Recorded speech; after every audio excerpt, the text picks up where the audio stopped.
தையிட்டி விகாரை ஆரம்பிக்கப்பட்ட போது நீங்களும் அந்த இடத்திலே சமூகம் தந்ததாக என்று கூறினீர்கள். உங்களுடைய கைதுக்கும் நீங்கள் கூறிய நன்றிக்கும் ஏதாவது சம்பந்தம் இருக்கிறதா அல்லது அரசியல் பழிவாக? ஈழமக்கள் ஜனநாயக கட்சியின் தலைவரை அல்லது செயலாளர் நாயகத்தை ஏன் மக்கள் புறக்கணித்தார்கள்? அது மக்களுடைய தூரதிர்ஷ்டம். என்ன செய்ய முடியும்?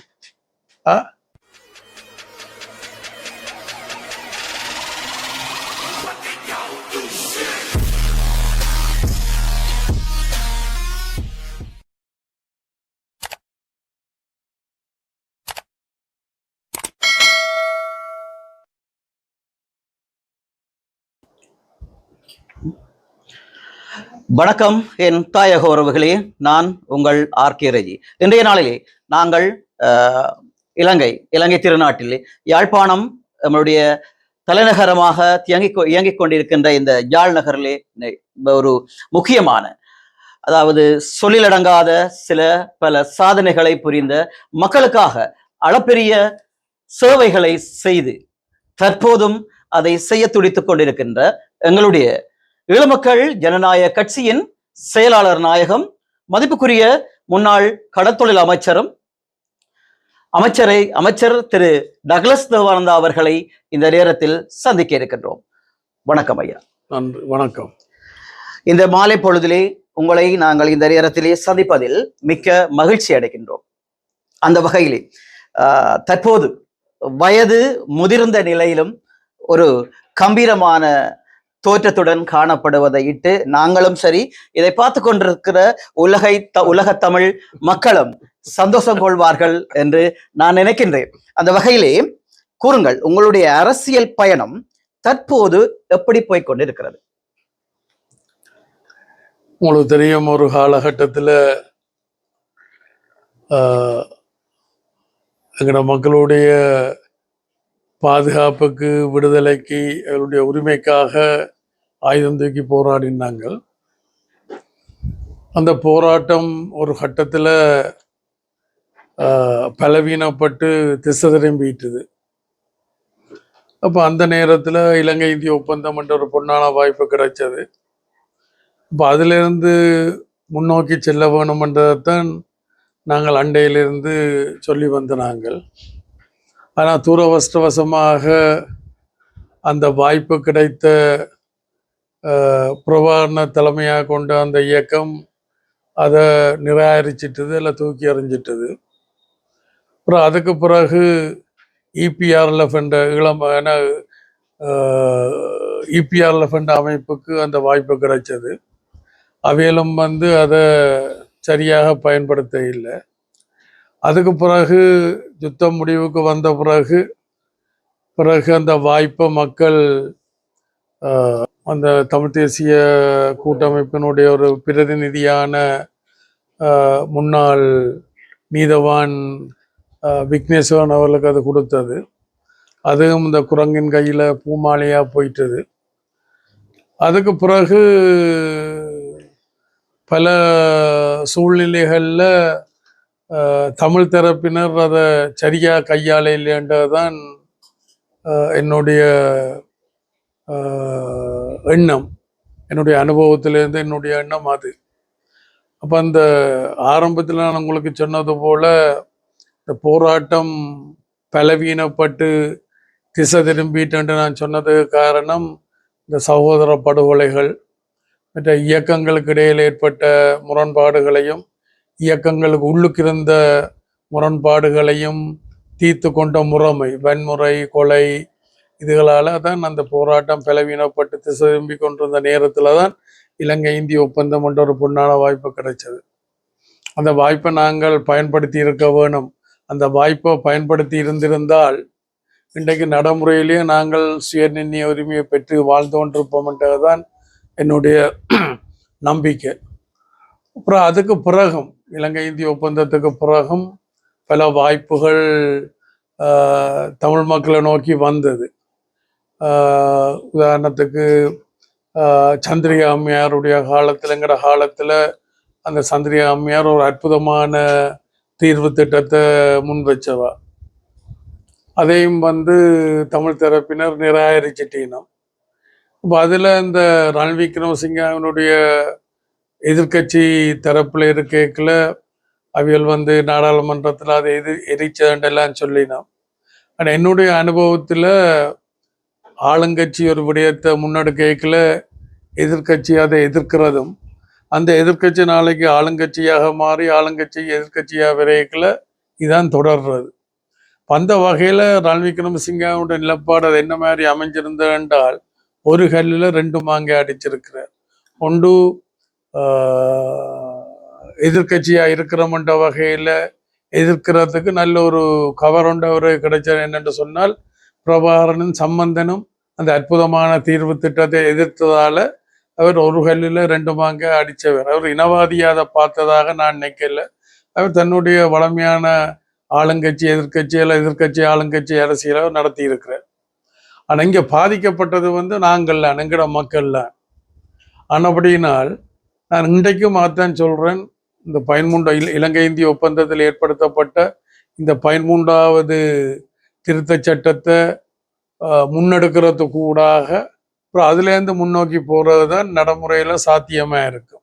இப்போ இலங்கையை பொறுத்த வகையில் உங்களுக்கு தெரியும், இந்த தமிழ் தரப்பில் சமஷ்டி என்றதும் அங்கால சிங்கள தரப்பில் ஒற்றையாட்சி என்று சொல்றதும் வந்து நீண்ட காலமாக ஒரு ஒரு ஒரு இறுக்கமான கல்லு மாதிரி கருங்கல்லு மாதிரி அமைஞ்சிருக்குது.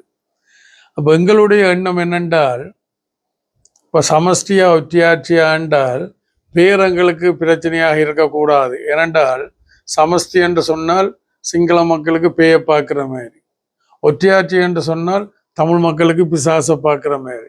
அப்போ இதுகள் எங்களுக்கு எந்த சந்தர்ப்பத்திலையும் பொருந்த போகிறது இல்லை. அந்த வகையில் நாங்கள் ஒரு மாற்று கொள்கை, மாற்று வேலை திட்டமாக மத்தியில் கூட்டாட்சி, மாநிலத்தில் சுயாட்சி என்றதை நாங்கள் முன்வச்சு வந்த நாங்கள். அது எல்லா தரப்புலையும் எதிர்ப்பில்லாவிட்டாலும் மறுப்பில்லை, அல்லது அதுக்கு ஒரு ஆதரவு நிலைமை இருக்குது. இதுலேருந்து முன்னோக்கி போக வேணுமென்றது தான்.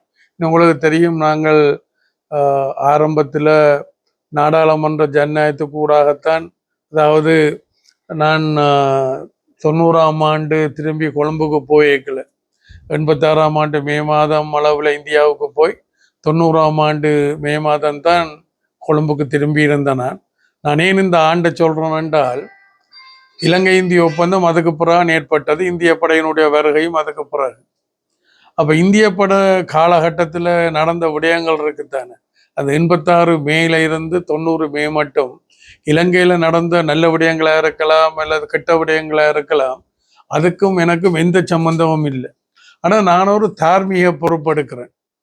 இந்த ஆயுத போராட்டத்தினுடைய ஆரம்ப போராளிகளில் நானும் ஒருவர் என்ற வகையில் இந்த மக்கள் படுற கஷ்டத்துக்கு நானும் ஒரு வகையில் காரணம். ஆனபடியினால் இந்த மக்களை பாதுகாத்து மீட்கணும் என்ற வகையில் தான் நான் திரும்பி கொழும்புக்கு வந்தேன். நான் அப்படியே வெளிநாட்டுக்கு போயிருக்க முடியாதுன்ற இல்லை, நான் திரும்பி வந்ததுக்கு காரணம் இதுதான், அந்த தார்மீக பொறுப்பெடுக்கிற காரணத்தால். நான் இப்போ பிரபாகரனுக்கு பின்னால் தெரிஞ்சிருக்கலாம், அல்லது மற்ற கட்சிகளுக்கு பின்னால் இதெல்லாம் தெரிஞ்சிருக்கலாம். எனக்கு தெரியுது, அவியல் மக்களையும் அழிச்சு, அவியல் போகிற போக்கு மக்களையும் அழித்து தங்களையும் அழிக்க போயினோம். ஆனபடியில்தான் அதுலேருந்து ஒரு மாற்று கொள்கையை, மாற்று வேலை திட்டத்தை முன் வச்சு தேசிய நீரோட்டத்தில் கலந்து கொண்டு, அதாவது அரசியல் இலக்கு வந்து மத்தியில் கூட்டாட்சி, மாநிலத்தில் சுயாட்சி, அதை அடைகிறதுக்கான வழிமுறை தேசிய நீரோட்டத்தில் கலந்து கொள்வது, நாடாளுமன்ற ஜனநாயகம், மற்ற தேசிய நல்லிணக்கம், இதுகளுக்கூடாகத்தான் பிரச்சனைகளை தீர்க்கலாம் என்ற நம்பிக்கையோடு வந்த நாங்கள். அந்த நம்பிக்கை தொடருது, நாங்கள் அதை முன்னெடுக்கிறோம். ஆனால் துரவஷ்டவசமாகவோ என்னவோ எங்கள் மேலே இருக்கக்கூடிய அரசியல் பயம் காரணமாக பிரபாகரனுக்கும் ஏனைய சக தமிழ் கட்சிகளுக்கும் எங்கள் மேலே இருந்த அரசியல் பயம் காரணமாக தங்களோட சுயலாபத்துக்காண்டி என் மேலே சேறு பூசினது, பல தடவை கொள்ள முற்பட்டது உங்களுக்கு தெரியும். அதேமாரி அளவு கணக்கு இல்லாத பொய்யலை சுமந்து, இப்போ கிட்டடியில் உங்களுக்கு தெரியும், நீங்கள் வடமராட்சி என்ற வகையில் உங்களுக்கு தெரியும், இந்த யாழ் வடமராட்சி ஊடக இல்லம் இப்போ 2ஆம் மாதம் 21ஆம் தேதி 2ஆம் மாதம் இந்த வருஷம் ஒரு கவன ஈர்ப்பு போராட்டம் ஒன்று நடத்தினவர். ஊடகவியலாளர் சூனா ராமச்சந்திரன் இராணுவத்தினரால் கைது செய்யப்பட்டு காணாமல் ஆக்கப்பட்டமைக்கு நீதி கோரல் என்று சொல்லி இந்த தலைப்புல ஒரு இதொன்று நடத்தினர். அப்ப இதுக்கும் இபிடிபிக்கும் எந்த சம்பந்தமும் இல்லை. அதில் சுவாசலிங்கம் போன்றாக்கள் இல்லை கஜேந்திரன் போன்றாக்கள் அதில் வந்து என்ன சொல்லினோம், இபிடிபி இதுக்கு பதில் சொல்ல வேணுமென்றால் நாங்கள் அந்த முறையை அந்த அந்த அந்த வழிமுறைகளை நாங்கள் விரும்பினவர்களும் அல்ல, அதை நாங்கள் எங்கட வேலை திட்டமாக கடைப்பிடித்தவர்களும் அல்ல. கருத்து ரீதிய கருத்தால தான் நாங்கள் எதிர்கொண்ட நாங்களே ஒழிய கருத்த கருவியாலே அல்ல. இதுதான் எங்களுடைய அந்த பின்னணி. இதுல தான் நாங்கள் முன் போறோம். இப்ப என்ன செய்தோம் என்று சொன்னால், இப்ப உங்களுக்கு தெரியும், கடந்த 30 ஆண்டுகளாக தொடர்ச்சியாக நாங்கள் நாடாளுமன்ற பிரதிநிதித்துவங்களே கிடைச்சது. இந்த கடைசியில இந்த கடைசியா நடந்த 24ஆம் ஆண்டு நடந்த நாடாளுமன்ற தேர்தலில் எங்களுக்கு அந்த வாய்ப்பு கிடைக்க இல்லை. அது ஒரு வகையில எல்லா நன்மைக்கு என்று சொல்றது போல அதையும் ஒரு வகையில எடுத்துக்கொண்டு நாங்கள் கட்சியை புனரமைக்கிற வேலைகள்லையும் எங்களோட கருத்துக்களை மக்கள் மத்தியில கொண்டு போற வேலைகள்லையும் ஈடுபட்டு இருக்கிறோம். நீங்கள் குறிப்பிட்ட மாதிரி உங்களுடைய அரசியல் காலம் எங்களுடைய வயசுக்கு மேலாக இருக்கும் என்று நான் நினைக்கிறேன். அந்த வகையில் நீங்கள் கூறியிருந்தீர்கள் மத்தியில் கூட்டாட்சி, மாநிலத்தில் சுயாட்சிகள்னு சொல்லி. இவ்வளவு காலம் உங்களுடைய அரசியல் பயணம் தொடங்கி, அதாவது நீங்கள் இயக்கங்களாக இருந்த கால பகுதியில் இருந்து அரசியல் பிரவேசத்துக்குள் வந்ததுக்கு பிறகும் நீங்கள் மத்தியில் கூட்டாட்சி, மாநிலத்தில் சுயாட்சி என்ற ஒரு கொள்கையுடன் நகர்ந்தீர்கள். அந்த கொள்கையில் நீங்கள் சாதித்தது என்ன? வேலை திட்டங்களாக 3 ஆணாக்களை முன்வச்ச நாங்கள் மக்களுடைய அன்றாட பிரச்சனைகளுக்கான தீர்வு முதலாவது ஆணை, 2வது ஆணா வந்து மக்களுடைய அபிவிருத்திக்கான தீர்வு, 3வது வந்து மக்களுடைய அரசியல் உரிமைக்கான தீர்வு. மக்களுடைய அரசியல் உரிமைக்கான தீர்வெண்ணைகளை நாங்கள் இந்த இலங்கை இந்திய ஒப்பந்தத்தில் ஏற்படுத்தப்பட்ட மாகாண சபை முறைமைக்கு ஊடாகத்தான் எங்களோட பிரச்சனைகளை தீர்க்கலாம். அது ஆரம்பமையோடைய முடிவல்ல, அதுலேருந்து ஆரம்பித்து முன்னோக்கி போக வேணுமென்றது தான். நாங்கள் நீந்த வேணுமென்றா நீந்த கற்றுக்கொள்ள வேணும். நீந்த கற்றுக்கொள்ள வேணும் என்று சொன்னால் கற்கும்பிக்கு மேலே நாங்கள் நீந்த வலிக்கிட்டால் உடம்பெல்லாம் புண்ணா போகும். அப்போ நாங்கள் தண்ணிக்குள்ள இறங்கித்தான் நீந்த வேணும். அதைத்தான் நாங்கள் இந்த 13ஆம் திருத்த சட்டம் என்று சொல்கிறோம். இந்த 13ஆம் திருத்த சட்டம் தொடர்பாக கடந்த காலத்தில் நிரம்ப தடைகள் எல்லாம் வந்தது. இது வந்து இந்த 2012ஆம் ஆண்டு 2012ஆம் ஆண்டு 12ஆம் மாதம் 7ஆம் தேதி அன்றைக்கு இருந்த ஆட்சியாளர்களார் மஹிந்த ராஜபக்சோட ஆட்சியில அந்த 13ஆம் திருத்த சட்டத்தை இல்லாமல் பண்றதுக்காக அல்ல, அதனுடைய அதிகாரங்களை இன்னும் குறைக்கிறதுக்கான ஒரு முயற்சி நடந்தது. அந்த நேரத்தில் நாங்கள் அன்றைய ஜனாதிபதி மஹிந்த ராஜபக்ச அவர்களுக்கு ஒரு கடிதம் எழுதினாங்கள்.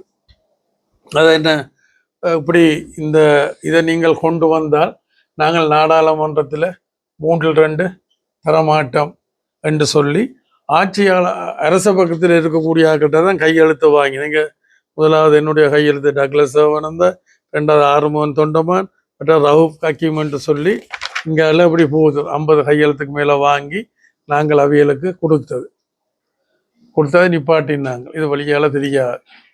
அப்போ இந்த நேரத்தில் பத்திரிகையாளர்கள் எல்லாம் கேட்டவர் தங்களுக்கும் இந்த பிரதியை தர சொல்லி அன்றைக்கு.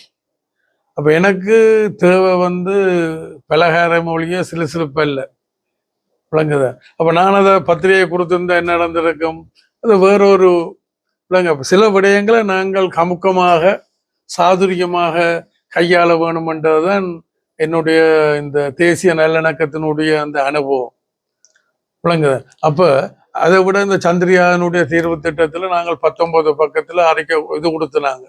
சந்திரியாமையார் அற்புதமான தீர்வு திட்டம், அதை நாங்கள் இனி கனவுல கூட காண முடியாது. அந்த திட்டங்கள் ரொம்ப ரொம்ப ஒரு அற்புதமான தீர்வு திட்டம், விளங்குது. இப்போ அந்த நேரத்தில் சந்திரியாமையார் சொன்ன, அப்போ நான் சொன்னேன், மேடம் இது அப்போ சொன்ன சம்பந்தன் தனக்கு சம்பந்தன் உத்தரவாதம் அளித்தான் தாங்கள் ஆதரவு அளிப்போம். அப்ப நான் அவங்க சொன்னேன், மேடம் இல்ல, சம்பந்தன் முடிவெடுக்கிறது இல்லை, முடிவெடுக்கிறது பிரபாகரன். விளங்க, பிரபாகரன் முடிவைத்தான் சம்பந்தன் நடைமுறைப்படுத்துறாமோலே நீங்கள் சம்பந்தனை நம்பி இதை கொண்டு வர வேண்டாம். இதை நீங்கள் நாடாளுமன்றத்துல நிறைவேற்ற வகையான ஒரு ஏற்பாட்டோட கொண்டு வாங்க என்று சொன்னது. என்னத்துக்கு உதாரணம் பண்ண, அந்த உருண்டு வார கட்டைக்கு பின்னால கட்ட வைக்கிற மாதிரி, தேரு கட்ட வைக்கிறது தான், ஏண்டா உருண்டு வராமல். அதுபோல முதல் இந்த 13வது திருத்த சட்டம் முதல் கட்டையா இருக்கட்டும், 2வது கட்டையா இது வரட்டும் என்ற எண்ணத்துலதான் நாங்கள் அதுல முயற்சி பண்ணது. ஆனா துரவஷ்டவசமாக நாடாளுமன்றத்துல கொண்டு வந்து அவ சம்பந்தனை நம்பி, சம்பந்தன் பிரபாகரன் சொல்லாமல் அவர் செயல்பட மாட்டார். இதான் நடந்தது. அப்ப அதே நேரத்தில் இன்னொன்றும் நான் உங்களுக்கு சொல்ல வேணும், இதில் உங்களுக்கு தெரியாமல் இருக்கலாம். இது இந்த மாகாண சபைக்கு அந்த போலீஸ் அதிகாரம் காணி அதிகார பிரச்சனை, சிங்கள அரசுகள் தராது அப்படி இப்படின்னு எல்லாம் சொல்லி எல்லாம் அறியாமலும் கதைச்சவ விளங்குதுதான். அப்போ இந்த பிரேமதாசா 90ஆம் ஆண்டு ஆக்ட் நம்பர் 1 of 1990 என்று சொல்லி அன்றைக்கு இதை கொண்டு நாடாளுமன்றத்திலே நிறைவேற்றியாச்சு. போலீஸ் கமிஷன் அமைக்கிறது, போலீஸ் கமிஷன். அதுல இந்த முதலாவது பந்தியில சொல்லப்படுகிறது, இந்த இதுல சொல்லப்படுகிறது, அதாவது இது நிறைவேற்றின பிறகு, எது இந்த சட்டம் நிறைவேறின பிறகு ஜனாதிபதி ஒரு கெசட் நோட்டிபிகேஷனை விட்டால் அதுல இருந்து இது நான் நடைமுறைக்கு வரும். அப்ப அந்த நேரத்துல பிரபாகரன் உடைய தரப்பினர் பிரேமதாசாவோட பேச்சுவார்த்தை நடத்தி கொண்டிருந்தவர். பிரபாகரன் தரப்பால் என்ன சொல்லப்பட்ட, இப்ப எங்களுக்கு அது ஒன்றும் வேண்டாம், முதல்ல நாங்கள் பேசி முடிப்போம், அதுக்கு பிறகு அதை பார்ப்போம். அது அருணகஞ்சி பழங்கஞ்சி. நான் இன்னும் நம்புறேன், என்னுடைய அனுபவத்துல நம்புறேன், எனக்கு மக்கள் ஒரு 3-4 ஆசனங்களை கொடுத்தால் பிரச்சனைகளை சுண்டி தீர்க்கலாம். எனக்கு நம்பி சுண்டி என்றால் விரைவா. இப்போ நான் இப்போ நீங்களே முதல்ல உங்களுடைய இந்த ஆரம்பத்தில் ஏதோ எல்லாம் சொன்னியல், அப்படி இப்படின்ட்டு எல்லாம் சொன்னியல் இருக்கலாம், எனக்கு உண்மை அதில் சரியா ஞாபகம் இல்லாவிட்டாலும் இருக்கலாம். அப்போ அந்த வகையில் எனக்கு மக்கள் ஒரு 3லேருந்து ஒரு 4-5 ஆசனங்கள் தந்தால் என்னப்பா நாடாளுமன்றத்தில் நம்பகேம்ன்ட்டு அது என்னென்னு சொல்றது, அதாவது எண்ணிக்கை, நாடாளுமன்றத்தில் எண்ணிக்கைகள் முக்கியம். அது எங்களுக்கு தந்தால் நாங்கள் எங்கட மக்களுடைய பிரச்சனைகள், அந்த 3 ஆணாக்கள் என்று சொன்னதானே, அன்றாட பிரச்சனைகளுக்கான தீர்வு, அபிவிருத்திக்கான தீர்வு, அரசியல் உரிமைக்கான தீர்வு, இதை செய்யலாம்ன்றதுதான் எங்களோட நம்பிக்கை. 2009ஆம் ஆண்டு யுத்தம் மௌனம் வைக்கப்பட்ட பிறகு விடுதலை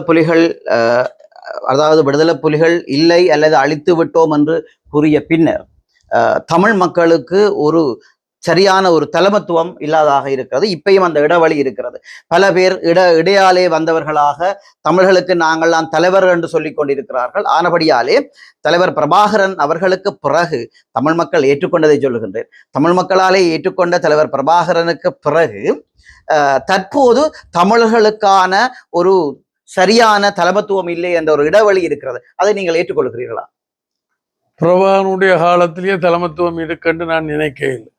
ஏனென்றால் நான் அன்றைக்கு இருந்து என்ன சொல்லி வந்தேன், நான் பிரபாகரனுடைய அதாவது இப்ப இப்படி எடுத்துக்கொள்வோமே, மன்னிக்க வேண்டும், தமிழ் மக்களாலே பிரபாகரன் ஏற்றுக்கொள்ளப்பட்டாரா? இல்ல அதுதான் அதுக்குதான் சொல்லவா, என்ன மாதிரி என்ன ஏற்றுக்கொண்டதா இல்லையான்றத, அது ஒரு மயக்கம் அல்லது மக்கள் மேல மேற்கொள்ளப்பட்ட ஒரு அழுத்தம் அல்ல பயம், இதெல்லாம் அதில் காரணம் என்று நான் நினைக்கிறேன். அப்போ நான் அன்றைக்கு நான் அந்த சூளமேடு சம்பவத்தில் பிடிபட்டு சென்னை சிறையில் இருக்கையில் பிரபாகரன் ஒரு ஆளை அனுப்பியிருந்தது. அது என்று சொன்னார் சங்கர் அல்லது சொர்ணம் பேர் இல்லை சங்கர் சங்கர் அவற்றை இயக்க பேர் என்று நினைக்கிறேன். சொர்ணலிங்கம் அவற்ற இந்த பிரபாகரனுடைய இந்த குருவி படைக்கு பொறுப்பாக இருந்தவர். அப்போ அவர் என்ன 2 நேரம் சூளமேட்டில் பார்த்து தங்களோட தலைவர் சொல்றார், என்ன தங்களோட சேர்ந்து வேலை செய்ய சொல்லி. இப்போ அன்றைக்கு நான் சொன்னது என்ன, முதல் அவன்கிட்ட சொல்லுங்க, இந்த சகோதர படுகொலையில முதல் நிறுத்த சொல்லி. சகோதர படுகொலையில நிறுத்தின பிறகு நாங்கள் பிரபாகரன் ஒரு குரல்ல பேசுறதுக்கு தயாரென்றால் நான் அதை பற்றி யோசிக்கலாம். அந்த ஒரு குரல் என்றது நான் பிரபாகரனுடைய அஜெண்டாவில் நான் போக விரும்பி இருக்கேன். ஏனென்றால் பிரபாரன் வேறொரு இயக்கம், நான் வேற இயக்கம் என்ற இயக்க வேறுபாடு காரணமாக இல்லை.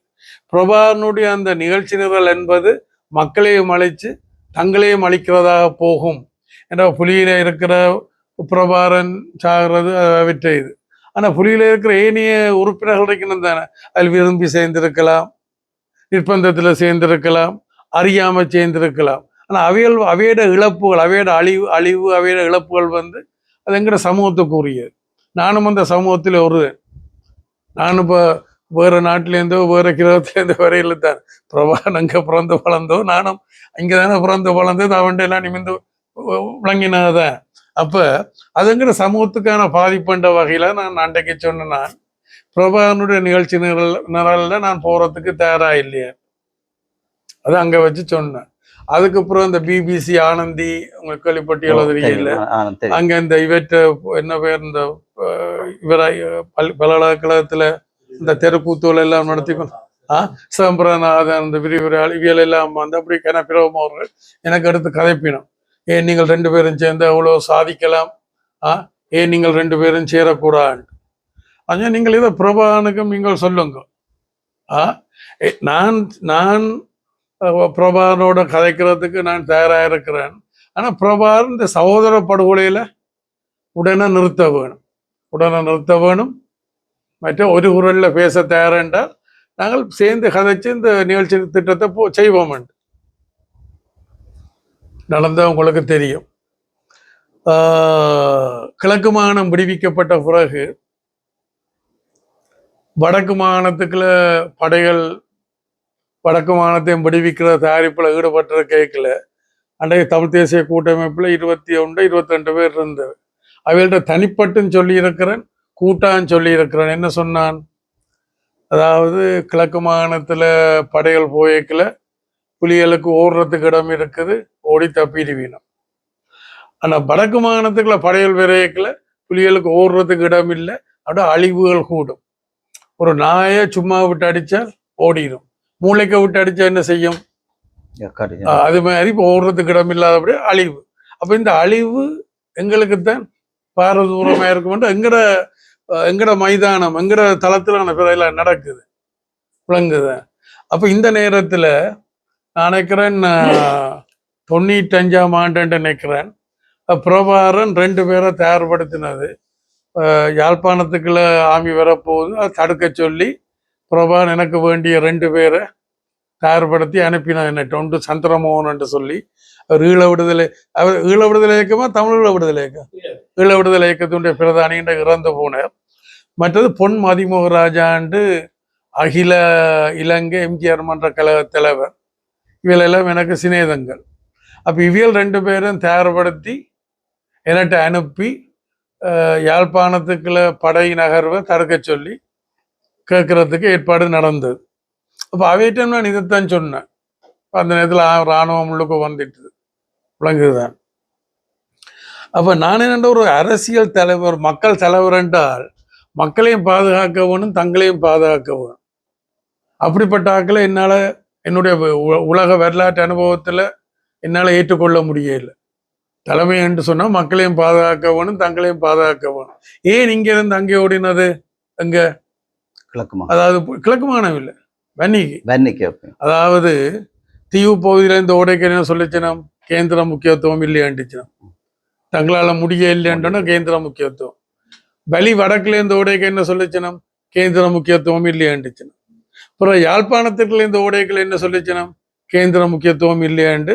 தாங்களெல்லாம் கேஸ் அடிக்க போகிறோம், மாமி அப்படி செய்வான் இப்படி செய்வான் கேஸ் அடிக்க போயினோம்ட்டு சொல்லிச்சினோம்.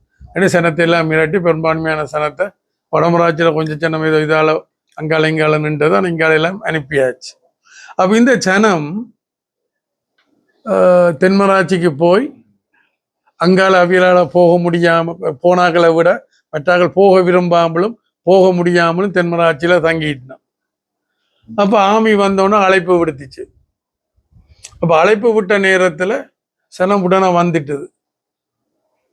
அப்போ ஆமிக்கு ரொம்ப சந்தோஷம், சோடா பிஸ்கட் அது இதெல்லாம் கொடுத்து என்ன மாதிரி புலி சக சகோதர இயக்கங்களை தடுக்கல கொள்ளையக்கல, என்ன மாதிரி சில இடங்கள்ல சனம் இந்த கொக்கோ கோலா அதெல்லாம் ஒரு ஆட்டிறைச்சி சாப்பாடெல்லாம் போட்டுச்சோ அது மாதிரி ஆமி சனத்துக்கு இதை கொடுக்க சனம் பிறகு ஆமிக்கு ரொம்ப சந்தோஷம். ஆமி எல்லாரும் உள்வாங்கிச்சு. பிரபான்ற பக்கத்துல என்ன யோசிச்சினம்,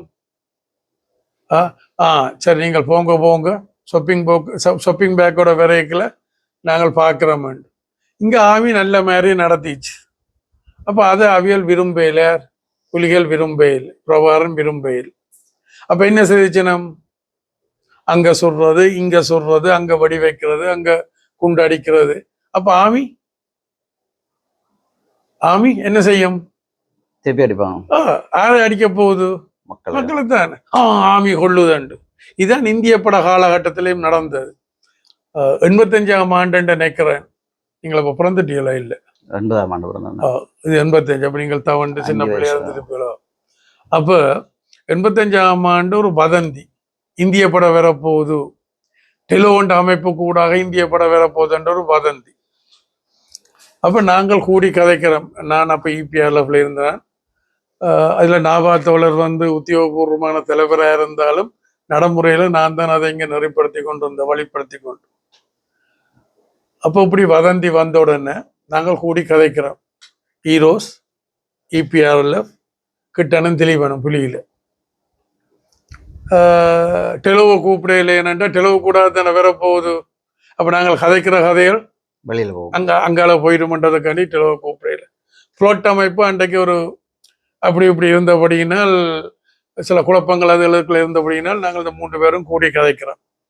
இப்போ நம்மளோட ஆஃபீஸ் அத்தியடியில், இந்த அத்தியடி குத்தியனண்டு ஆதரிச்சது புதுவரத்தின கவிதை அடினார், அத்தியடி குத்தியனண்டு.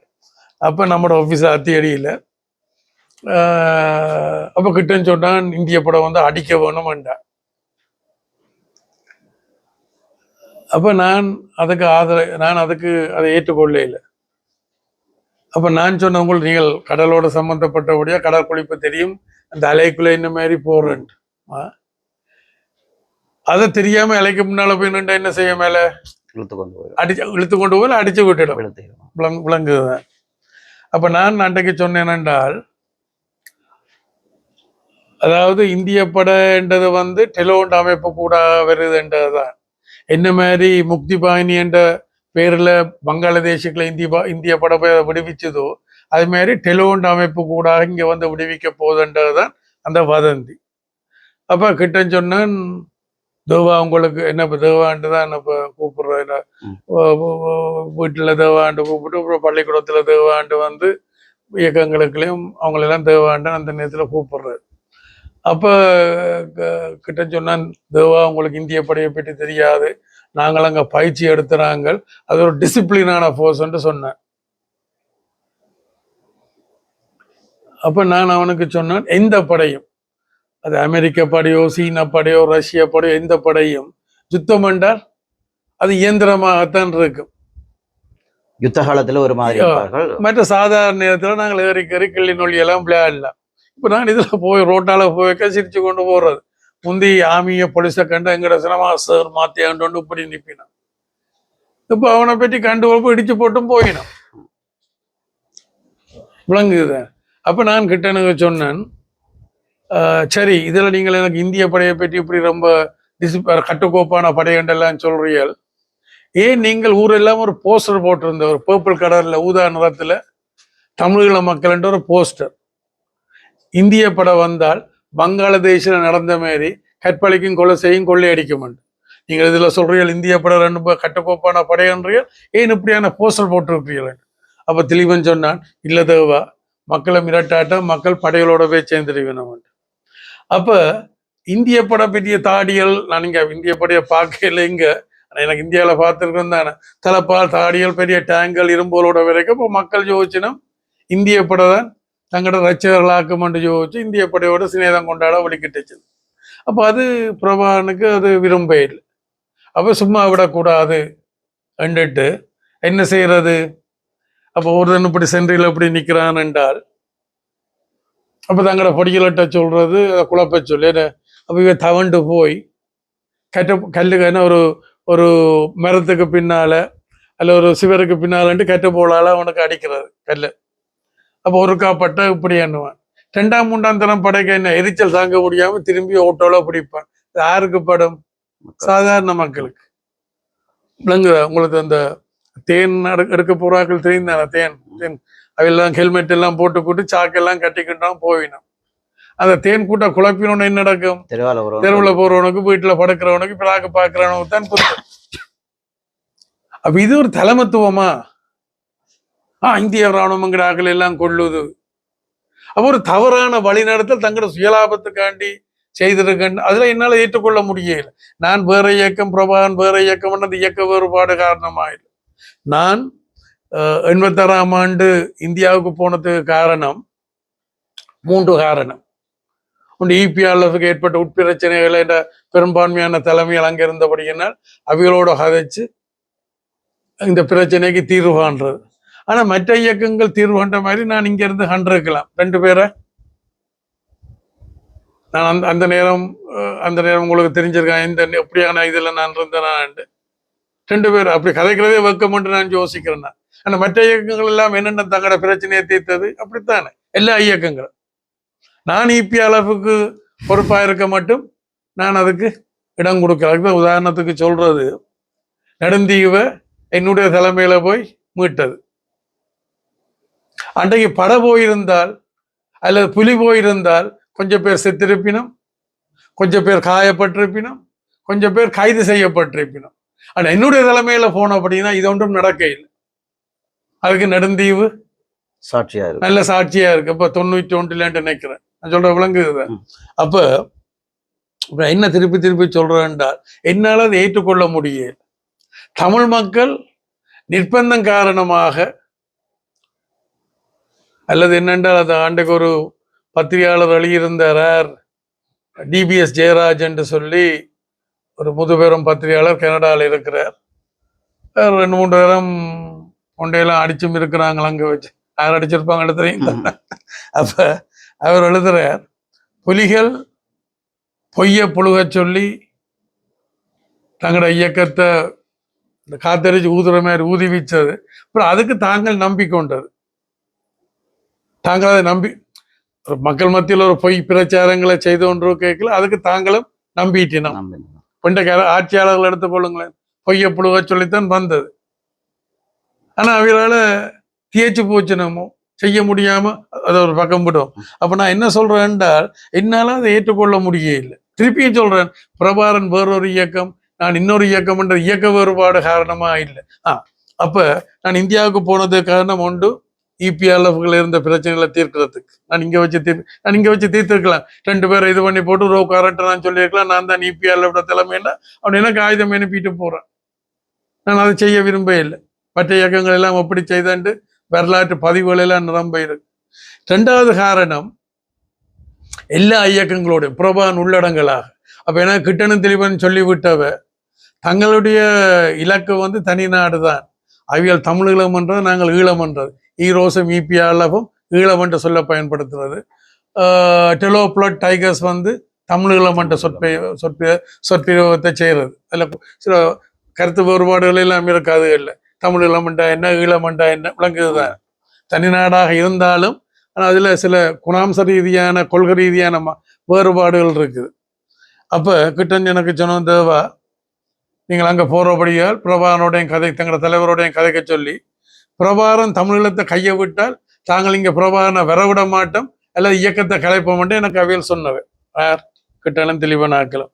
அப்ப கடைசி நேரத்தில் எனக்கும் அவியலுக்கும் இடையில ஒரு புரிந்துணர்வு என்று சொன்னால், அவியல் விளங்குற பாசையில நான் பேச வடிக்கிட்டேன். விளங்க பேசினபடியினால் கடைசியில் எனக்கும் அவியலுக்கும் இடையில ஒரு புரிந்துணர்வு, இணக்கப்பாடு. இபிஆர்எஃப் எங்கேயாவது தப்பு பண்ணினால் அவியல் ஸ்பாட் ஆக்ஷன் என்ற தலை நடவடிக்கைக்கு போகாம எனக்கு தெரியப்படுத்தி வேணும். அது மாதிரி புலிகள் எங்கேயாவது தப்பு பண்ணினால் இபிஆர்எஃப் ஸ்பாட் ஆக்ஷனுக்கு போகாமல் எனக்கு தெரியப்படுத்து. அந்த மாதிரியே கடைசி நேரத்துல இது பண்ணது. அப்படி இருக்கதான் அவியல் சொன்னவன், நான் இந்தியாவுக்கு போய்க்க பிரபாகரனோடையும் கதைங்க, ஏனிய தலைமைகளும் அங்கான் இருந்தது. அப்ப நான் ஒன்று இபிஆர்எஃப்களை கதைச்ச பிரச்சனைகளை தீர்க்கிறது, 2வது பிரபாகரன் உள்ளடங்களாக ஏனிய சக தமிழ் இயக்கத்தின் பிரதிநிதிகளோடையும் கதைச்சு ஒரு பொது வேலை திட்டம். ஒரு பொது வேலை திட்டத்துக்கு வாருது.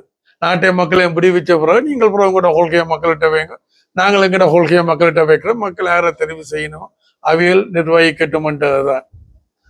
மற்றது இந்திய தரப்போட கதைச்சு ஆயுதங்கள் எடுக்கிறான் என்னுடைய நோக்கம். அப்ப இபிஆர்எஃப்களை உள்ளுக்கு எடுத்த முயற்சி அது கொஞ்சம் இழுபறியில இருந்திருக்கு. அப்ப எல்லா இயக்கங்களும் காய்ச்சி கடைசியில பிரபாகரனுடைய காய்க்கிறதுக்கு நேரம் பொருத்தியாச்சு. அப்போ கடைசி நேரத்தில் நான் பார்த்தோட சொல்லி போட்டா, நான் வரையில நீங்கள் போங்க, நான் சுரேஷ் பிரேமச்சந்திரன் வரைய பெருமாள். அப்ப அங்க போனால் தலைவருக்கு தலைவர் இங்கால பிரபாகரன் வரையிலன்னா அங்கால அவன் வர மாட்டான். அவனோட இயக்கத்தினுடைய தலைவர், இங்கால பத்மநாபா இயக்கத்தினுடைய தலைவர், தலைவரும் அந்த இங்கால நாவாத்தோழர் வரையில, அங்கால பிரபாகரன் வரையில, அங்கால பாலசிங்கன், திலகர், ஜோகி, இங்கால நான் சுரேஷ் பிரேமச்சந்திரன் மற்ற வரதாய பெருமாள். மற்ற நான் அந்த கூட்ட குறிப்புக்கு நான் பொதுவாக அண்டையிலேருந்து அதெல்லாம் நான் செய்கிறது. அப்போ கிருபாகரன் என்று சொல்லி அவர் அம்பார காரதீவை சேர்ந்தவர். இந்த வடகிழக்கு மாகாண அந்த ஆட்சியில் நிதி அமைச்சராக அந்த பொறுப்பில் இருந்தவர். அப்போ இப்படித்தான் அந்த பெரிய மேசை. நாங்கள் இங்கால இந்த கரை எங்கள் வெளியிலேருந்து போகிற அந்த கரையில் அங்கால உள்ள கவையில் 3 பேரும். அப்ப 2 தரப்புக்கும் தத்துவ வித்தத்தினம். இங்கால பந்தறிக்கை அவியல் அடிக்கிறது, அவியல் பந்தறிக்கை இவியல் அடிக்கிறது.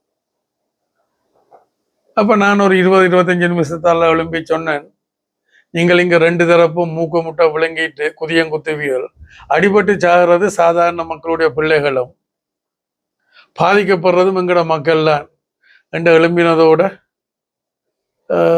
அந்த பேச்சுவார்த்தை முடிஞ்சது. அப்புறம் நான் சூளமேட்டில் மாட்டுப்பட்டுட்டேன். அந்த நேரத்தில் அவன் சங்கரோ அவன் எனக்கு என்ன சங்கர் சொர்ணலிங்கம் இல்லை சங்கரண்டு ஆள் 2 இடம் வந்து பார்த்தது, இப்படி பிரபா நினைப்பினான்ட்டு சொல்லி இதான் நடந்தது. அப்புறம் நீங்கள் அந்த இதை சொன்னீங்களே அந்த தலைமையாண்டு, இதான் என்னுடைய இது. என்ன நடந்தது? நான் என்ன சொன்னேன், இந்த போக்கு மக்களையும் அழைச்சு தங்களையும் அழிக்க போகுது, அப்படியே இந்த போக்கு நான் ஏற்றுக்கொள்ள மாட்டேன். அதை மாறன்றதுக்காண்டி நான் பார்த்து எங்களுக்கு வைக்கிற சமூக மண்ட வயலங்களை வைக்க கேடு. கடைசியில் மக்கள் என்ன செய்தவ, நிர்வாணமாகத்தானே போனது. என்ற உள்ளுக்கு ஏதாவது குண்டை கட்டி அவரும் நிர்வாணமாகத்தான் மங்களை போனவர். அவர் தெரியுமா உங்களுக்கு தெரியல, புலிகளின் குரலில் இருந்தவர் விளங்குது தானே. அவர்கிட்ட கேட்டாலே அவருக்கு அனுபவங்கள் இருக்குது. சொல்றேன் கதைக்கு. அப்புறம் என்ன சொல்ல வாரென்றால், நீங்கள் அந்த பிரபாகரன தலைமையாக தமிழ் மக்கள் ஏற்றுக்கொண்டோன்ற விஷயம் இருக்குத்தானே. ஹிட்லரையும் ஒரு காலகட்டத்தில் ஜெர்மன் மக்கள் ஏற்றுக்கொண்டதுதான். ஹிட்லருடைய கொள்கை என்ன, சித்தாந்தம் என்ன, கோயபால்ஸ் என்று சொல்லி ஹிட்லருடைய ஒரு பிரச்சாரர் இருந்தவன். அவங்களோட சித்தாந்தம் என்ன, ஒரு பொய்யை திருப்பி திருப்பி சொன்னால் மக்கள் அது உண்மையாக பாப்பினம் என்றதுதான் நவீன சித்தாந்தம். அதுதான் பிரபாகரனும் இது பண்ணது. இந்த இந்த கோட் என்ன இவருக்கு என்ன சந்திரிகாட தம்பிக்காரன்